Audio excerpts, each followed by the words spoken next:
नमस्कार साथियों, हंस वाहिनी के इस YouTube चैनल पर आप सभी लोगों का हार्दिक स्वागत है। साथियों, अपन इतिहास के अंदर एक बहुत ही महत्वपूर्ण बिंदु पढ़ रहे हैं और उसका नाम है चौहान वंश। चौहान वंश में कुछ परम प्रतापी शासकों के बारे में हम पढ़ रहे हैं और उनमें भी महत्वपूर्ण आगे एक और व्यक्ति आने वाले हैं। लेकिन अब हम एक ऐसे शासक के बारे में बात करते हैं जिसके लिए बहुत ही जरूरी हो जाता है चौहानों का इतिहास, और वो भी महत्वपूर्ण है, तो अपन उसके बारे में भी चर्चा करते हैं। कल हमने जो पढ़े थे महत्वपूर्ण शासकों में, जैसे अजय राज चौहान को पढ़ा, उसके बाद हमने अर्णोराज को पढ़ा, और अर्णोराज की बात हमने कर दी थी कि उसी के पुत्र के द्वारा उसकी क्या कर दी गई, हत्या कर दी गई जगदेव चौहान के द्वारा। अब अपन बात करते हैं यानी अपने एक और महत्वपूर्ण शासक के बारे में, और उस शासक का नाम क्या होगा साथियों, और वह होगा विग्रहराज चौहान। ठीक है, और जब विग्रहराज की बात करेंगे तो ये विग्रहराज कौन सा होगा, यानी हम किस वंश को पढ़ रहे हैं, वंश हमारा है चौहान वंश। कौन सा वंश है? चौहान वंश। और चौहान वंश में हम एक ऐसे महत्वपूर्ण शासक तक पहुंच गए हैं और जिसका नाम है विग्रहराज चौहान। विग्रहराज। अब आप लोग ये ध्यान देना, यहाँ पर चतुर्थ लिखना न भूलना, विग्रहराज चतुर्थ। ठीक है, विग्रहराज चतुर्थ है। मैं ये कहना चाहता हूँ विग्रहराज जो चतुर्थ चौहान है उनके बारे में अपन पढ़ रहे हैं। और यहाँ पर भी एक बात और याद रखनी है, इसी का दूसरा नाम मिलता है, वो है मूल नाम इसका था बिसल देव चौहान। बिसल देव चौहान, तो ये भी बड़ी महत्वपूर्ण बात है। ठीक है, विग्रहराज चतुर्थ के बारे में पढ़ रहे हैं, बिसल देव चौहान। साथियों, अगर बात करेंगे इसके अपन रूलिंग पीरियड की यानी शासन काल की, तो वो हो जाएगा 1158 से लेकर के ये रहते हैं 1163 तक। तो ये हमें याद रख लेना है। क्या याद रखना है? 1158 से 1163 तक इनका पूरा शासनकाल रहता है, यानी छोटा ये बहुत लंबा चौड़ा है नहीं। तो विग्रहराज चतुर्थ के बारे में हम पढ़ना शुरू करते हैं, तो ये बड़ी ही महत्वपूर्ण बातें इनके लिए हैं। पहली बात तो ये है कि इनके जो शासनकाल को कहा जाता था चौहानों का निर्माण काल। ध्यान देना, बड़ी महत्वपूर्ण बातें बता रहा हूं। चौहानों का स्वर्ण काल, चौहानों का निर्माण काल हम पढ़ चुके हैं, चौहानों का स्वर्ण काल। इनके शासक को क्या मतलब शासनकाल को क्या कहा जाता है? चौहानों का स्वर्ण काल। और ये ध्यान देना, ये राजा कैसे बनते हैं, यानी एक व्यक्ति को गद्दी से हटाते हैं। गद्दी से किसको? आपको याद होगा, और वो उस व्यक्ति का नाम क्या है? आपने पहले से ही पढ़ रखा है, उसका नाम है जगदेव चौहान, है ना। तो ये जगदेव चौहान को क्या करते हैं? गद्दी से हटा देते हैं। जगदेव को गद्दी से हटाकर क्या बनते हैं? राजा। ठीक है, दो बातें इसकी हुई। एक तो ये चौहानों का क्या है? स्वर्ण काल है, और दूसरा हमने बात की ये किसको गद्दी से हटाकर राजा बनते हैं? जगदेव को। अब अगली बात हम करने वाले हैं इसी से संबंधित है, यानी विग्रहराज चतुर्थ को ही है ना, इसका एक नाम और मिलता है, वो है कवि बांधव। ध्यान देना, कवि बांधव। और इसे कवि बांधव का ही दूसरा नाम किसी का ये भी मिलता है लिखा हुआ कटी बांधव। तो आप लोग ये भी ध्यान दे लेना इस शब्द पर भी, कवि बांधव या कटी बांधव। इसे इसलिए कहा जाता था कि ये विद्वानों का क्या था? आश्रयदाता था। तो ये बात भी आप लोगों को याद करनी है, विद्वानों का आश्रयदाता। ठीक है, आश्रयदाता था ये, विद्वान खुद तो था ही था और साथ साथ में विद्वानों का आश्रयदाता भी था, जिसका नाम क्या है? कवि बांधव इसे कहा जाता था, कटी बांधव। और मैंने आपको बताया विग्रहराज चतुर्थ, और इसी का नाम क्या था? बिसल देव चौहान। अब अपन बात करते हैं इससे संबंधित और महत्वपूर्ण बात। जब अपन करेंगे तो इससे संबंधित सबसे महत्वपूर्ण बात मैं आप लोगों को बता रहा हूँ। इन्होंने एक क्या लिखा? नाटक लिखा, और इस नाटक का नाम क्या है वो ध्यान दे लेना, हरकेली। अब एक चीज आप यहाँ नोट करिएगा, मतलब जो मैं महत्वपूर्ण बात बता रहा हूँ जो किताबें भी नहीं बताती, हर केली और अधिकतर इस नाटक का नाम हरी केली लिख रखा है। हर जगह लगभग जगह नाटक का नाम क्या है, हरी केली है साथियों। वास्तव में नाटक का नाम तो हर केली है, लेकिन लिखा हुआ हरी केली मिलता है।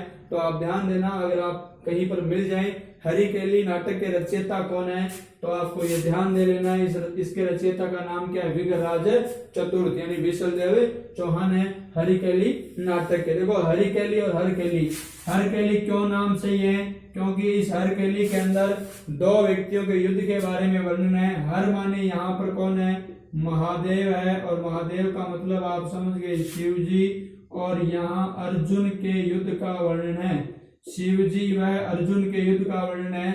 महाभारत की घटना आप लोग जानते होंगे, जब अर्जुन यानी स्वर्ग लोक जा रहा था, तो उसके लिए स्वर्गलोक जाने के लिए शस्त्र चाहिए, तो उससे पहले भगवान की किसकी, शिव जी की क्या करते हैं, तपस्या करते हैं एक पेड़ के नीचे। तभी भगवान शिव एक व्याघ्र का रूप धारण करके आते हैं, एक शिकारी का रूप धारण करके वहां पर आते हैं। कहते हैं कि इसको बाण मैंने मारा, दोनों के आपस में लड़ाई होती है। उसी लड़ाई का, उसी क्रीड़ा का, यानी उसी एक तरीके से दोनों के बीच में जो संघर्ष होता है, उसका वर्णन इस हरकेली नाटक में है। अब अपन बात करूंगे इसकी बात है, ये जो हरिकेली नाटक है मित्रों, इसका दो जगह यानी दो जगह इसके अंश प्राप्त हुए हैं। दो जगह अंश, ये बात याद करना, इसके अंश कितनी जगह मिले हैं, दो जगह। और ये दो जगह कौन कौन सी है, एक जो जगह है वो तो है, अपन बात करेंगे 2.5 दिन के झोपड़े की। किसकी, 2.5 दिन का झोपड़ा। 2.5 दिन का झोपड़ा में इसका कुछ अवशेष मिला है। 2.5 दिन के झोपड़ा है 2.5 दिन का, उसमें क्या है, इस अपने जो नाटक है संस्कृत भाषा में है। और कौन सी भाषा की बात की, संस्कृत की। और नाटक का नाम क्या है, हरकेली या हरिकेली नाटक है। और इसका कुछ अवशेष तो 2.5 दिन का झोपड़ा में है। और 2.5 दिन का झोपड़ा तुम सब जानते हो कहाँ पर है, अजमेर में है, ठीक है। लेकिन अगली बात, एक कुछ अंश इसका नाटक का हमें कहाँ से प्राप्त हुआ है, तो वो भी ध्यान रख लेना, ब्रिस्टल है ना, कहाँ से प्राप्त हुआ है, ब्रिस्टल। और ब्रिस्टल कहाँ पर है, इंग्लैंड में है, ब्रिस्टल इंग्लैंड में। आपको याद होगा, एक महान समाज सुधारक को याद किया जाएगा जब अपन इंग्लैंड की बात कर रहे हैं। तो इसमें एक चीज और याद रख लेना, ये जो ब्रिस्टल है यहाँ पर क्या बनी हुई है, महान मतलब समाज सुधारक जिसका नाम है राजा राम मोहन राय। राजा राम मोहन राय, राजा राम मोहन राय की क्या है, समाधि। और उस समाधि पर ही इस नाटक का क्या मिला है, अंश मिला है।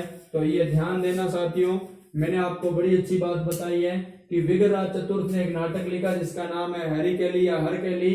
और ये महादेव अर्जुन के युद्ध के जो प्रसंग है उसका वर्णन है। और मैंने आपको बताया दो जगह इसके अंश प्राप्त हुए हैं, एक तो 2.5 दिन के झोपड़ा, और वो कहाँ पर है, अजमेर में। और एक क्या है, ब्रिस्टल इंग्लैंड में राजा राम मोहन राय की क्या है, समाधि। वहां से हमें इस हरकेली नाटक के क्या मिले, अवशेष मिले हैं।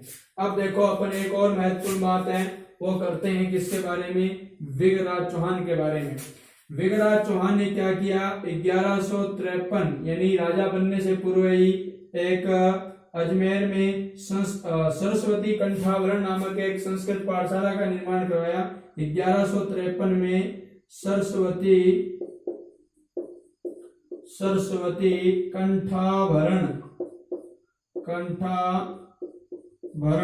सरस्वती कंठाभरण नामक क्या किया, एक संस्कृत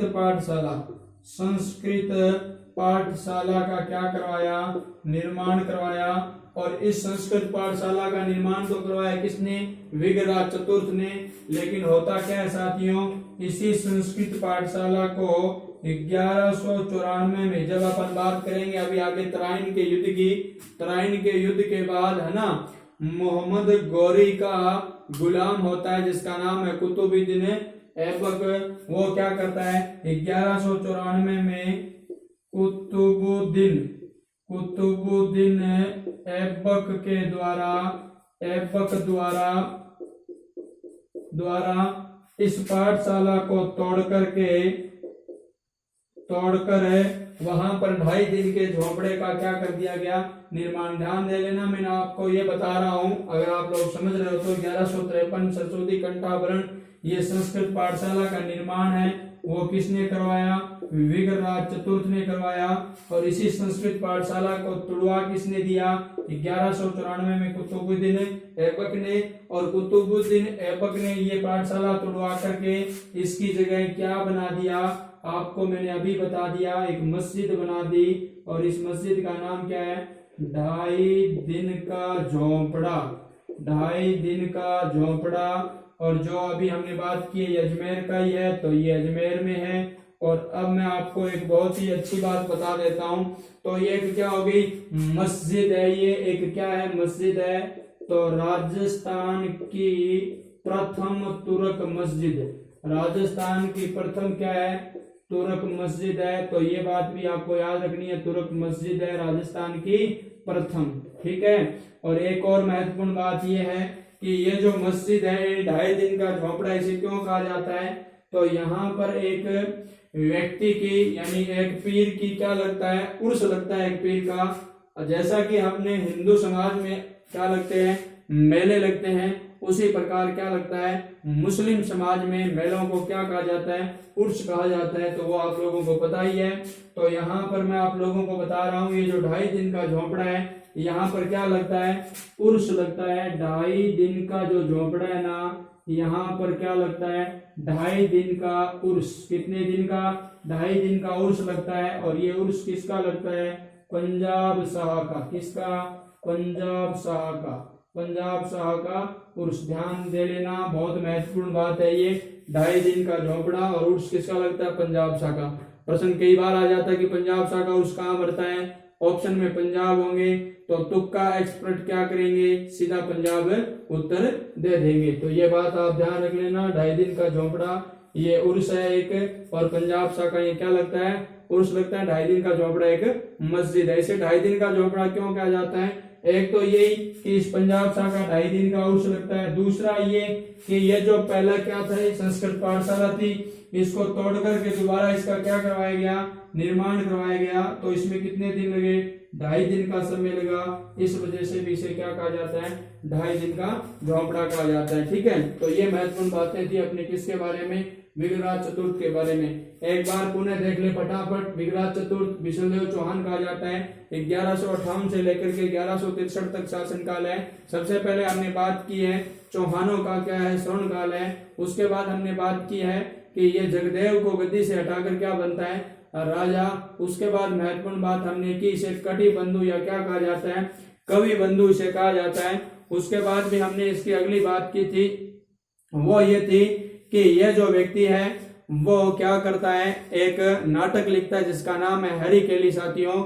और हरिकेली नाटक मैंने आप लोगों को बताया संस्कृत भाषा में लिखा गया है और इसके 2 जगह अवशेष है। और इसके अंदर जो वर्णन मिलता है वो हर यानी कि महादेव और अर्जुन के बीच युद्ध का जो प्रसंग है। और उसके बाद मैंने बताया कि 2 जगह इसका अंश प्राप्त हुआ है। एक तो कहाँ? 2.5 दिन के झोंपड़े में। और दूसरा मैंने आप लोगों को बताया कहाँ पर? वो लंदन, ब्रिस्टल। और आप लोगों को बता दिया वहां पर राजा राम मोहन राय की कब्र बनी हुई है, समाधि है, वहां पर इनका क्या लगाया गया है?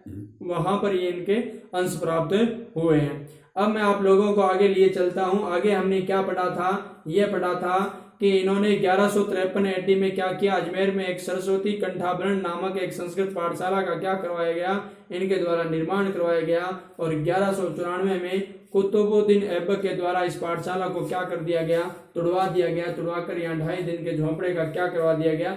निर्माण करवाया गया। और उसके बाद मैंने आप लोगों को बताया कि इसी 2.5 दिन के झोंपड़े को यानी ये प्रथम राजस्थान की प्रथम तुर्क मस्जिद है। और यहाँ पर पंजाब शाह के 2.5 दिन का उर्स लगता है, या इसका 2.5 दिन में पुनः निर्माण हुआ, इसलिए इसे 2.5 दिन का क्या कहा जाता है?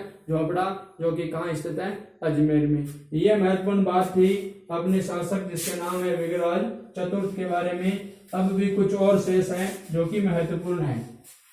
अगर अपन बात करेंगे विग्रहराज चतुर्थ की तो उसमें से देखो कुछ और महत्वपूर्ण बातें आपको याद होगा। अगर आप लोग टोंक के बारे में जानते होंगे तो अगर आपने एक बीसलपुर नामक एक कस्बा भी सुना है और एक बांध भी आपने सुना है। तो देखो ये ध्यान दे लेना, टोंक में बनास नदी पर बनास नदी पर बिशलपुर बांध, बिशलपुर बांध एवं बिशलपुर कस्बा, बिशलपुर कस्बा, ध्यान देना, बिशलपुर बांध व बिशलपुर कस्बा बसाया। ठीक है, ये बात आपको याद रखनी है। ये विग्रहराज चतुर्थ यानी बिशलदेव चौहान ने बसाया है, तो ये बात आपको सीधी सीधी याद रख लेनी है। उसके बाद अगर अपन अगली बात करें यानी किसके बारे में, विग्रहराज चतुर्थ के बारे में, तो साथियों इसके दरबार में 2 व्यक्ति रहा करते थे, उनको भी हमें लिखना और याद करना बहुत जरूरी है। एक व्यक्ति का नाम है, आपको याद होगा, बिशलदेव रासो के रचनाकार कौन है, नरपति नालय। नरपति नालय के बारे में आप जानते होंगे, नरपति नालय। और एक व्यक्ति और होता है जिसका नाम है सोमदेव, सोमदेव। अब देखो यहां से बड़े ही अच्छे अच्छे प्रश्न आते हैं कि नरपति नालय की रचना कौन सी है, तो रचना का नाम है बिशलदेव, बिशलदेव रासो, बिशलदेव रासो। और सोमदेव की जो रचना है उसका नाम क्या है, ललित विग्रहराज, ललित विग्रहराज। ध्यान देना, बहुत महत्वपूर्ण बात है ये, ललित विग्रहराज। और इधर नरपति नालय की रचना कौन सी, बिशलदेव रासो, और सोमदेव की रचना कौन सी है, ललित विग्रहराज। बार बार परीक्षाओं में ये प्रश्न पूछा जाता है और कितने सरल है।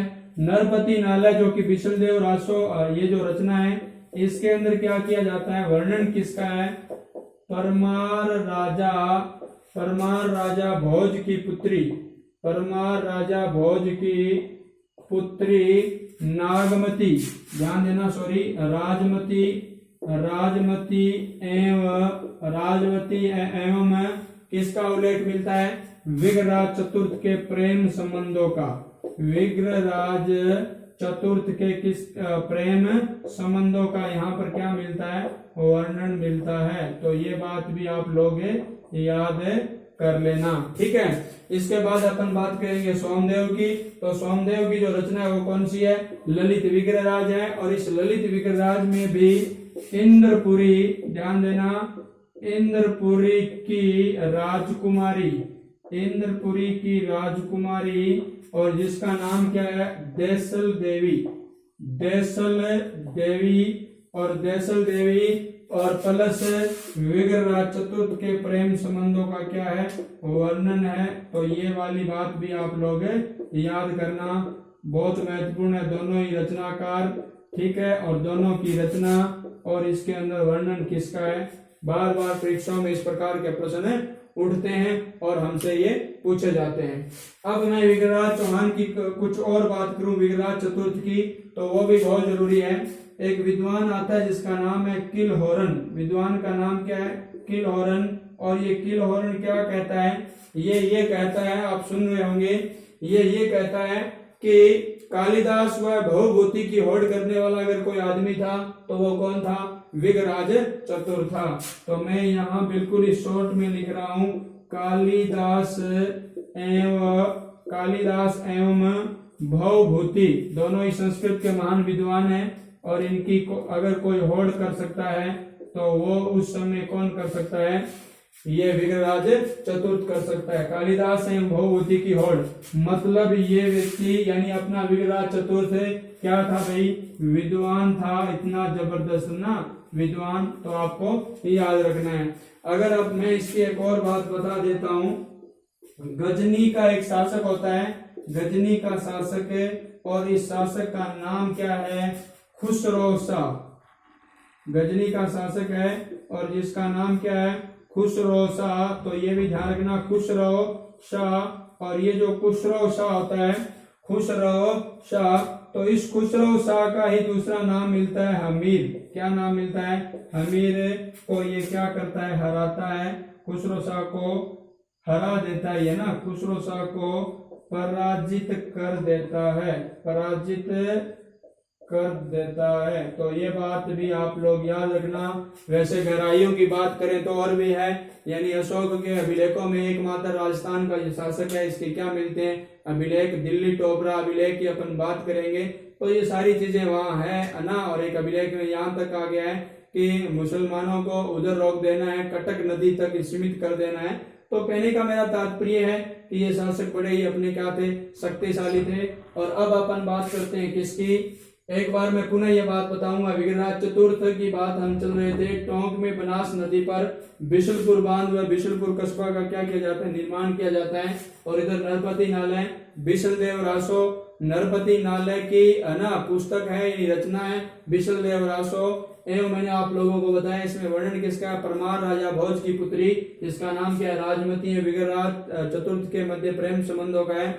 और अगर बात करें सोमदेव की, तो ललित विग्रहराज व इंद्रपुरी की राजकुमारी देशल देवी व विग्रहराज के प्रेम संबंधों का वर्णन है किसमें, ललित विग्रहराज में, जिसके रचनाकार कौन है, सोमदेव है। और किलहोरन क्या कहता है, कालिदास एवं भवभूति की अगर कोई ओड कर सकता था तो वो कौन था, विग्रहराज चतुर्थ। कालिदास को आप जानते होंगे, जिसने मेघदूत, रघुवंश, कुमार संभव, मालविका, अग्निमित्र जैसे जैसे महान ग्रंथों की क्या की, रचना की। और उसके बाद अपन बात करते हैं किसकी, गजनी के शासक खुसरो शाह, जो कि हमीर के नाम से भी जाना जाता था, को इसने क्या कर दिया, पराजित कर दिया। साथियों, अब मैं आप लोगों को, जब इतनी बात अपन इसकी कर ली है, तो बड़ी महत्वपूर्ण बातें विग्रहराज चतुर्थ के बारे में की है, तो आप लोगों को याद रखना है। ये थे विग्रहराज चतुर्थ।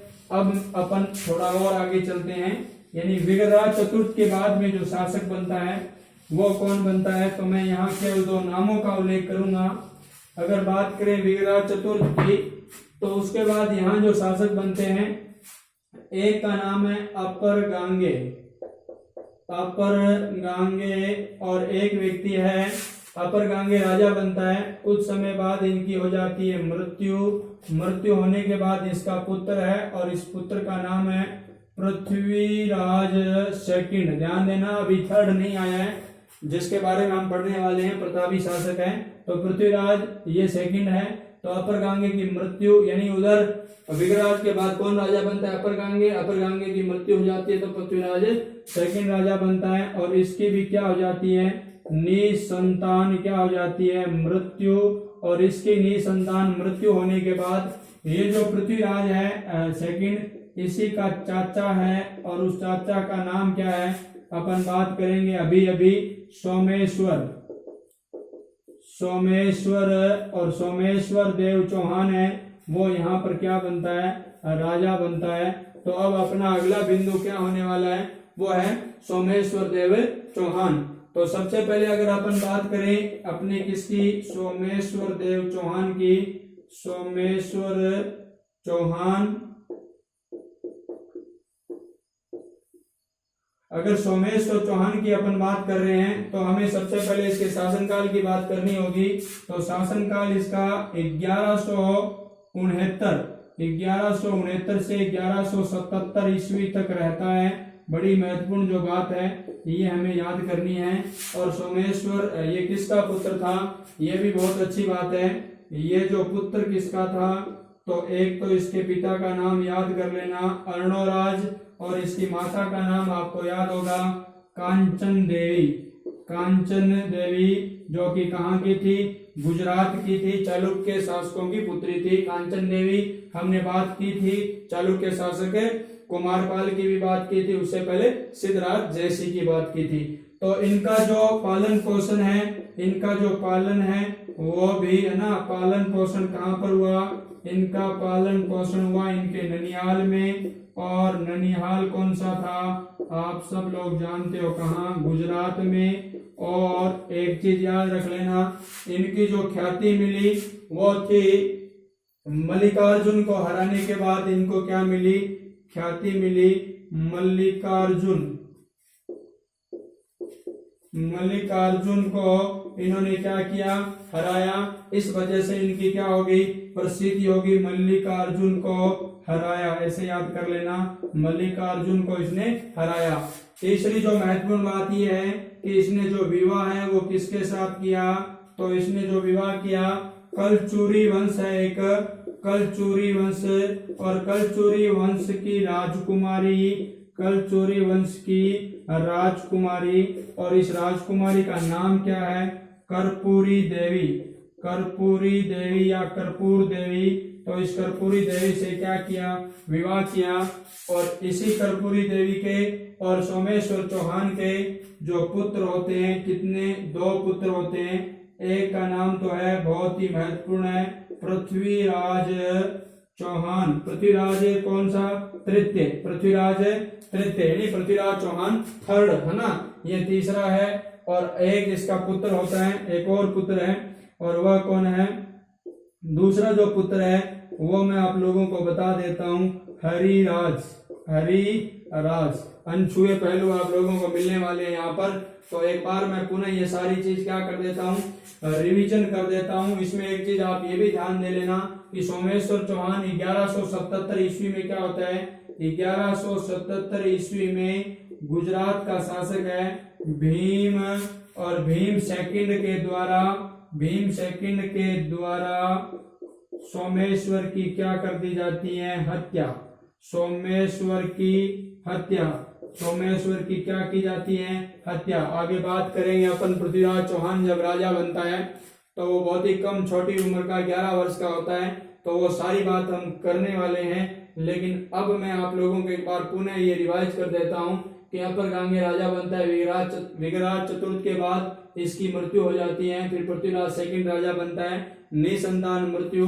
और इस पृथ्वीराज सेकंड की निसंतान मृत्यु होने के कारण इसके चाचा सोमेश्वर चौहान क्या बनते हैं, राजा बनते हैं। और सोमेश्वर चौहान कब, 1169 से 1177 में। और सोमेश्वर चौहान के पिता का नाम क्या है, अर्णोराज है, और अर्णोराज की पत्नी का नाम क्या है, कांचन देवी। इन दोनों के जो पुत्र होता है वो कौन है, सोमेश्वर चौहान है।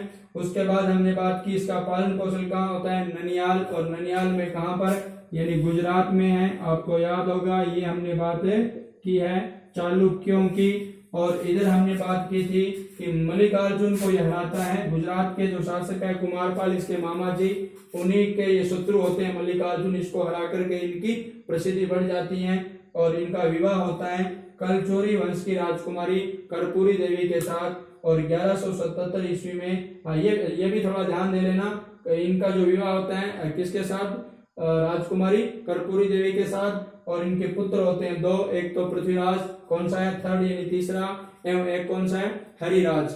अब अपन बात करेंगे 1177 ईस्वी में भीम सेकंड के द्वारा सोमेश्वर की क्या कर दी जाती है, हत्या कर दी जाती है। तो यहाँ जो नया राजा बनेगा अब आगे वो कौन होगा, पृथ्वीराज चौहान तृतीय नया राजा बनने वाला है साथियों। तो आज हमने बड़े ही महत्वपूर्ण 2 शासकों के बारे में बात की। एक तो हमने पढ़ा सबसे पहले विग्रहराज चौहान, और वह कौन सा, चतुर्थ था। और हमने उसकी बात की, वो किस लिए जाना जाता है, बिशल देव चौहान उसका नाम है। कटी बांधव या कवि बांधव उसे कहा जाता है। विद्वानों का वो क्या है, आश्रयदाता है। और ये बात भी कि सरस्वती कंठाभरण पाठशाला की कुतुबुद्दीन ऐबक के द्वारा उसे क्या कर दिया जाता है, तुड़वा दिया जाता है। और उसके बाद हमने ये भी बात की कि उन्हीं के द्वारा हरिकेली नाटक लिखा जाता है। और किलहोरन के अनुसार उस समय भारत में क्या नहीं है, मतलब कालिदास व भवभूति की ओर करने वाला अगर कोई शासक होगा तो वह कौन होगा, विग्रहराज चतुर्थ होगा। तो उसकी हमने महत्वपूर्ण बातें वहीं पढ़ी। उसके बाद हमने इन शासकों के बारे में चर्चा की। अपर गांगे बनता है, अपर गांगे कुछ समय के लिए रहता है। उसके बाद उसका पुत्र जिसका नाम है पृथ्वीराज द्वितीय, पृथ्वीराज द्वितीय की क्या हो जाती है, निसंतान मृत्यु। और निसंतान मृत्यु होने के कारण क्या होता है, यानी अगला जो शासक बनता है उसका चाचा जिसका नाम है सोमेश्वर। और सोमेश्वर चौहान राजा कब बनता है, 1169, और 1169 से 1177 रहता है। और मैंने आपको बताया कि इसके माता पिता का नाम क्या है, अर्णोराज पिता का नाम है, माता का नाम क्या है, कांचन देवी। और ये भी मैंने आप लोगों को बता दिया है। और वो क्या बताया कि अभी अभी हमने यहाँ चर्चा की है कि इसका पालन पोषण कहाँ होता है, गुजरात में होता है, चालुक्यों के यहाँ। और कल एक मैंने ये भी बताई, मल्लिकार्जुन को ये हरा करके क्या प्राप्त करता है, प्रसिद्धि प्राप्त करता है। और उसके बाद हमने ये भी बात की थी कि इनका जो विवाह है कलचोरी वंश की राजकुमारी कर्पूरी देवी के साथ होता है। और उन्हीं से एक शक्तिशाली पुत्र का जन्म होता है, और जिसका नाम है पृथ्वीराज चौहान थर्ड। और एक पुत्र और होता है हरिराज। बात करेंगे पृथ्वीराज चौहान की मृत्यु होने के बाद हरिराज कुछ समय के लिए यहाँ आते हैं, लेकिन लगातार संघर्ष के बाद आखिरकार उनको भी हार मान लेनी पड़ती है। ठीक है, तो ये हमने बात की थी। और 1177 ईस्वी में है ना भीम सेकंड के द्वारा क्या कर दी जाती है, इसकी चालुक्य नरेश है गुजरात का, भीम सेकंड के द्वारा मतलब सोमेश्वर चौहान की क्या कर दी जाती है, हत्या कर दी जाती है। और 1177 में अगला शासक हमारा शुरू होगा जिसका नाम है पृथ्वीराज चौहान तृतीय, जिसके बारे में हम अगले अध्याय में पढ़ने वाले हैं। तो आज हमने बेहतरीन तरीके से अध्यापन करवाया है, कोई चीज रटनी नहीं पड़ती। अगर आप लोग बिंदु पर ध्यान देते हो कि हमें क्या पढ़ना है और क्या छोड़ना है, अगर इस चीज का आपको पता चल गया और जहां जहां से प्रश्न आते हैं, कहाँ से आते हैं और कैसे प्रश्न पूछे जाते हैं, वो सारी चीज मैं आप लोगों को लगातार बताता जा रहा हूँ। आप लगातार अच्छा अध्ययन कर रहे हैं, मुझे ये विश्वास है। और लॉकडाउन का सबसे अच्छा फायदा हम ही उठा रहे हैं जो लोग पढ़ रहे हैं। तो आज की जो मेरी कक्षा है वो यही मैं संपन्न करता हूँ। इसी के साथ जय हिंद, जय भारत, वंदे मातरम।